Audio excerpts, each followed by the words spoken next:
Donc j'ai la chance là pour les 10 minutes qui viennent de vous présenter finalement notre vision et nos avancées sur justement l'utilisation de ces technologies dans un but de simplification. Et je vais essayer de le matérialiser.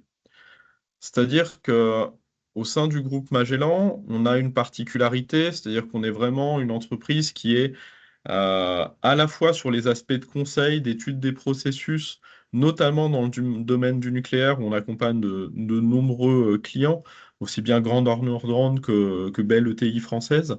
Mais on a ces aspects conseils qui sont couplés à un pragmatisme d'ingénieur et dans la réalisation et la mise en œuvre concrète des solutions qu'on préconise.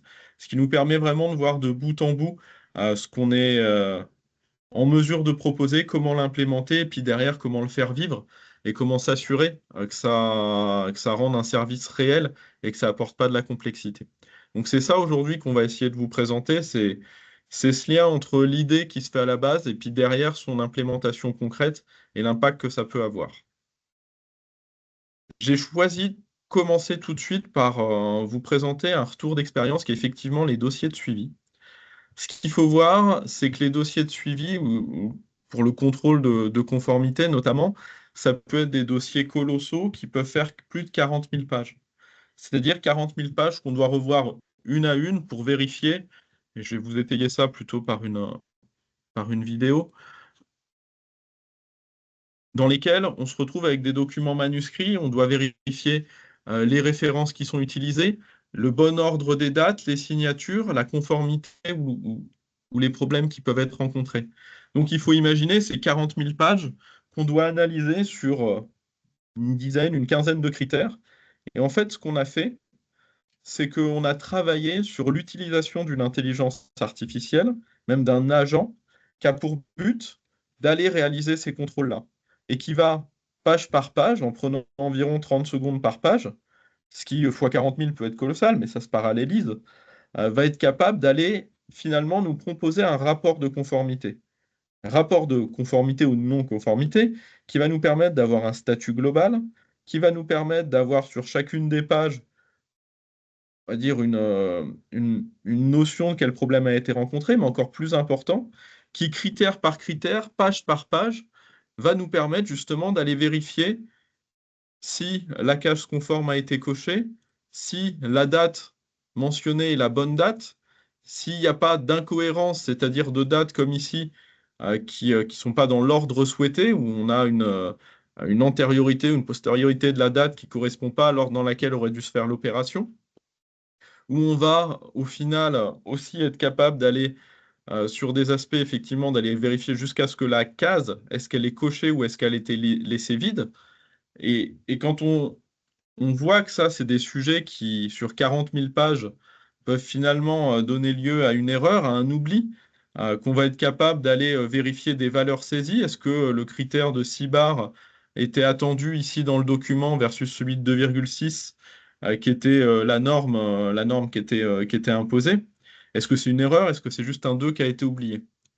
Donc ça, l'idée, c'est vraiment de se dire, à ce stade-là, l'IA elle va être capable, en l'espace de quelques heures, quelques jours, d'analyser, de faire une première analyse macro des 40 000 pages. Elle va être capable de faire un premier retour et pourquoi pas d'imposer un recontrôle ou une correction de ce qui a été fait. Et donc de gagner du temps dans le processus.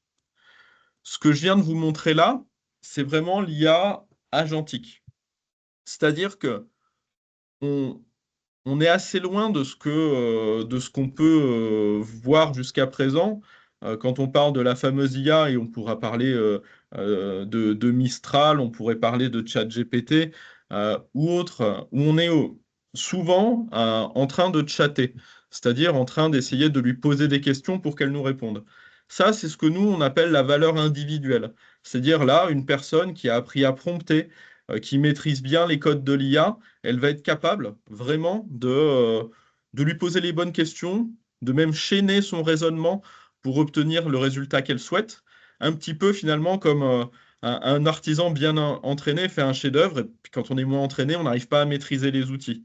Et c'est un peu une métaphore ou une analogie qu'on aime bien, celle de la calculatrice scientifique qu'on a tous eu au collège ou au lycée, où on peut s'en servir aussi bien pour faire des calculs basiques qu'on pourrait faire de tête, que quand on la maîtrise bien, on peut s'en servir pour faire des calculs complexes, voire même créer des programmes qui vont s'exécuter. Et finalement, il y a deux problèmes qui se posent avec cette notion de chat ou de valeur individuelle d'utilisation de l'IA. C'est que on a des virtuoses et qu'un peu à la même manière qu'on a les fichiers Excel avec du code VB qui était maintenu que par ces quelques sachants, bah, ces virtuoses, c'est eux qui ont finalement la valeur et au moment où ils partent de l'entreprise, bah, on peut perdre cette valeur qui a été créée grâce à l'IA générative. Et ce que je vous ai montré, le traitement du dossier de suivi, il s'est fait sans aucune intervention de chat. C'est une IA qui, de bout en bout, savait ce qu'elle avait à faire et a analysé les pages une par une et a fait un rapport de conformité comme il était attendu. Et ça, donc, ce qui permet finalement de capitaliser sur cette partie IA, de la standardiser, de la processer, c'est ce qu'on va appeler l'IA agentique. Et si on veut conserver une analogie, c'est un petit peu la valeur individuelle, savoir chatter avec Mistral ou avec une autre IA. C'est un peu cette capacité à un moment donné d'avoir une machine, enfin un outil, qu'on peut être le meilleur perceur au monde, ou le meilleur visseur, on va le savoir l'utiliser très bien, mais ça reste un impact au niveau de la personne. Quand on va passer sur une valeur fonctionnelle, sur un processus ou un processus augmenté grâce à l'IA, c'est un peu comme si on faisait venir une machine-outil à un moment donné où l'opérateur pose la plaque, ensuite la machine réalise l'intégralité du processus et sait se contrôler elle-même dans la qualité de ce qui a été fait, pour au final que l'opérateur reprenne la plaque et l'amène à une étape suivante du processus. C'est là où on en est aujourd'hui, c'est là où l'état de l'art nous amène à percevoir l'IA comme pouvant se mettre au service des processus et non plus au service de l'individu seul qui a appris à prompter avec des notions de prompt engineering. Et demain, ce qu'on est en train de percevoir, hein, c'est que justement ce SI, ce système d'information, aujourd'hui on va utiliser 15 outils différents et les ouvrir, et bien l'IA, elle va aussi savoir jouer ce rôle-là de grand organisateur des passages, des interfaces entre les systèmes pour arriver sur l'entreprise agentique où l'utilisateur a une seule interface et c'est l'IA derrière qui s'occupe d'emmener au bon endroit dans la chaîne de production la data, l'information. Si on résume ça schématiquement, c'est de se dire que à l'époque de l'IA générative, qui remonte maintenant à il y a 3 ans, hein, même si ça semble encore récent, on promptait, l'IA nous donne un résultat statistique, on l'accepte pas, on itère. L'IA crée, en tout cas générait statistiquement de la valeur. Aujourd'hui, avec les IA et l'IA agentique, on arrive vraiment sur une IA avec un système d'agents qui va pas s'appeler une seule fois, mais qui va pouvoir appeler des outils, qui va contrôler son propre travail et qui va non plus être capable de simplement créer, mais d'itérer, de chercher, d'agir sur le système, de planifier et de résoudre des problèmes. Et donc c'est vraiment ça que j'ai voulu illustrer avec le dossier de suivi, avec le DSI, et la manière dont l'IA pouvait intervenir. Souvent, ce qu'on nous oppose sur ces aspects-là, c'est quelle confiance on peut donner à l'IA. Demain, ok, j'essaye de lancer ces sujets-là. Ça fait 3 ans qu'on lance des sujets comme ça. Quel est le retour sur investissement? Euh, il est réel. Et aujourd'hui, je pense que c'est important d'avoir à cœur de prouver et de calculer et de mesurer. On reste avant tout dans un domaine qui est scientifique. On a des métiers qu'imposent l'exigence. Il faut mettre en place, en même temps qu'on met en place les IA, tous les systèmes de contrôle pour vérifier ce qu'elles produisent, la confiance qu'on peut leur accorder et la manière dont elle va impacter le processus. Donc là, j'ai choisi de vous présenter un retour d'expérience sur lequel on a en tout cas un an de vécu et de retour d'expérience sur l'impact que ce type de système agentique de contrôle peut avoir. Donc c'est dans un domaine de contrôle dossier, notamment de pièces justificatives, sur un processus où il y avait environ 1 million de dossiers, un petit peu plus d'1 million de dossiers par an à contrôler, avec à chaque fois des pièces justificatives à l'intérieur, souvent personnelles, confidentielles, avec une notion de sécurité. L'objectif, ça a été de mettre en place un système qui est capable d'aller contrôler ces pièces-là. Ce qu'on a fait, c'est qu'on a eu une exigence de mesure tout au long du processus sur chacun des items qui sont à contrôler. C'est-à-dire, sur les 1 million de dossiers, on avait un historique de valeur qu'on savait bon. Donc, on avait un jeu de test qui était important, qui nous a permis d'aller tester les différents modèles. Parce qu'aujourd'hui, de la même manière, si je reprends cette analogie, qu'on avait nos préférences entre la Casio et la Texas Instruments quand on était au lycée, il y a des gens qui défendent que Mistral est moins bon que ChatGPT, qui lui-même est moins bon que Gemini, et qui nous sortent des benchmarks à l'appui qui ont souvent pas grand-chose à voir avec le cas d'usage qu'on est en train d'expérimenter. Aujourd'hui, quand on lance ce type de projet, l'idée, c'est pas d'être dans l'à peu près, dans le dogme. L'idée, c'est de tester, c'est-à-dire de matérialiser par de la recette, par des tests automatisés, que ici, l'extraction des données par l'IA, quand je parlais du contrôle de date, du contrôle de la case conformité, du contrôle de la référence qui est utilisée pour faire le test de contrôle, eh ben, c'est d'être capable d'aller récupérer ces valeurs-là et de prouver que le modèle GEMA de Google ou que le modèle Mistral français est, dans certains cas, meilleur, dans d'autres cas, légèrement en retrait, et de pouvoir se positionner sur la technologie qu'on choisit d'utiliser. L'autre chose, c'est qu'une fois qu'on a choisi son modèle, ben, il faut être capable de synthétiser son taux de succès par document, par type d'erreur. Et il ne faut pas le schématiser en faisant des tests empiriques ou par échantillonnage. Il faut être capable de l'industrialiser pour jouer dans le temps. Pour être capable de se dire, aujourd'hui, sur mes dossiers de sécurité ou ici sur mes pièces justificatives, je vais avoir un taux de succès qui est de l'ordre de 70%, qui est de l'ordre de 80%. Et ça, c'est quelque chose qui est extrêmement important de pouvoir avoir ce jeu de test pour prouver la fiabilité de l'IA. Ce qui amène derrière, typiquement ici, quand on a fait sur Scala et sur l'historique des dossiers, du plus d'1 million de dossiers, c'est de se dire que l'IA, elle a été capable de pré-valider 70% des dossiers. Et donc, elle a été capable de réduire considérablement la charge qui était nécessaire aux opérateurs, ici dans du contrôle de dossier, pour venir finalement contrôler ou recontrôler les dossiers que l'IA avait éjectés. Et là, on avait mis une IA qui était particulièrement stricte, qui laissait passer peu de choses, et qui était, si elle avait le moindre doute, qui était plutôt en mode de rejeter le dossier et de l'envoyer à un contrôle humain. Et donc aujourd'hui, au final, nous, c'est ça qu'on propose à nos clients et on pense que c'est ça la démarche la plus saine à adopter, c'est-à-dire passer d'une IA qui a une valeur individuelle, le ChatGPT, le Mistral, etc., à s'intéresser à ces processus, voir d'une manière assez lean comment on peut les optimiser grâce à l'IA, de démontrer, c'est-à-dire de prouver mathématiquement le gain, la fiabilité qu'on peut attendre des IA dans le traitement de ces dossiers sans avoir l'illusion qu'elle va être capable d'en traiter 100%.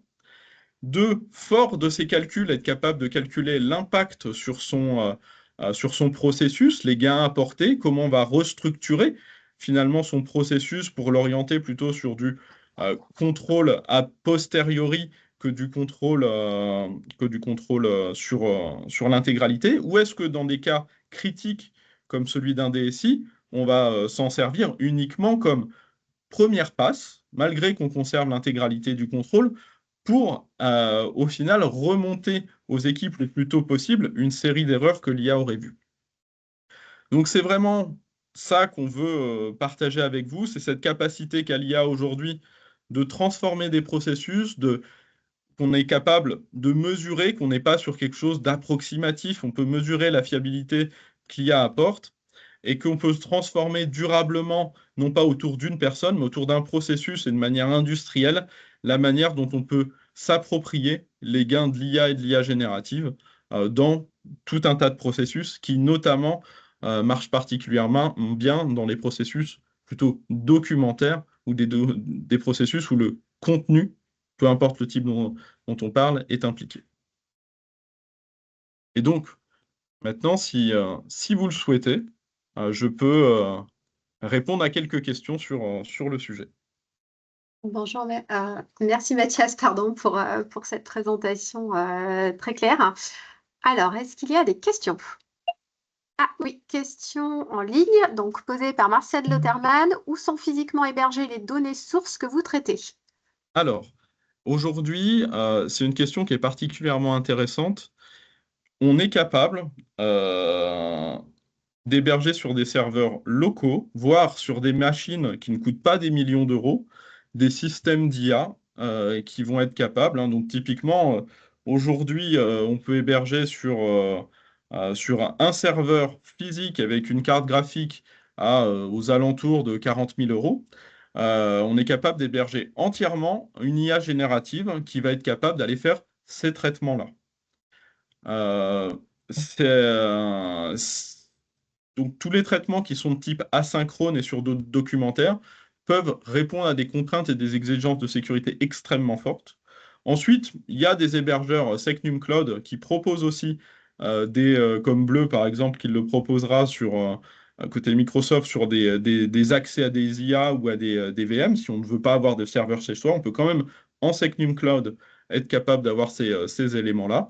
Et enfin, si on n'a pas de contraintes, on n'est pas sur des données critiques, les hébergeurs type Microsoft, AWS ou Google sont aussi à même de proposer ces éléments-là.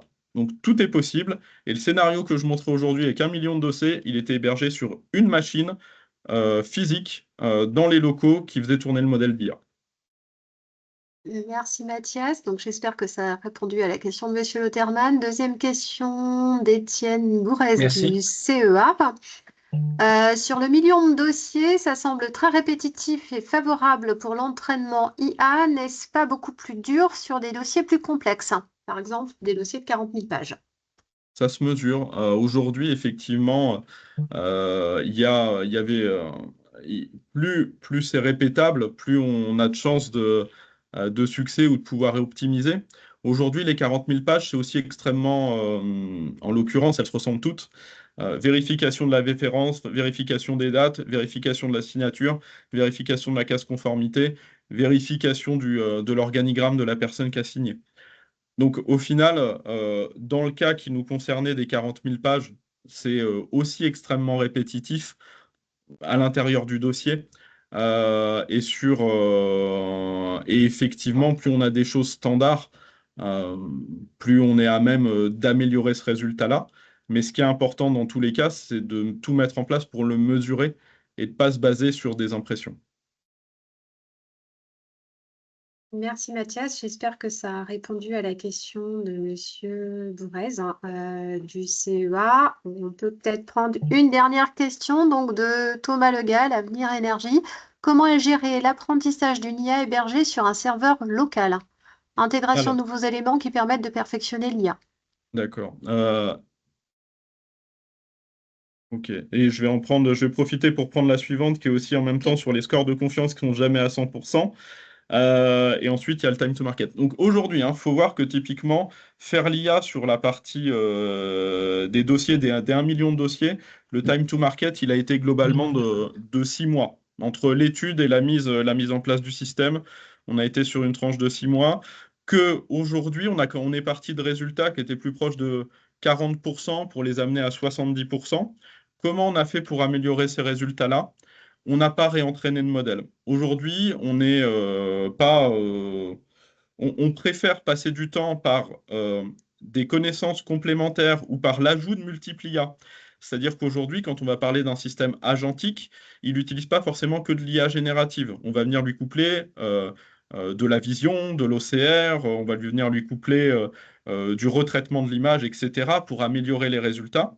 Donc il y a toute cette phase où on ajoute en plus de l'IA générative, l'IA classique sur les systèmes, et ensuite on va ajouter des bases de règles complémentaires par du RAG, c'est-à-dire au lieu de réentraîner le modèle, quelque chose qui marche assez bien, c'est de se dire les cas où il s'est trompé, mon opérateur, à un moment donné, on va lui demander de ressaisir ou d'expliquer pourquoi l'IA a mal interprété, et on va se créer une base de données, une base de connaissances complémentaires qu'on réinjecte au moment de faire les analyses.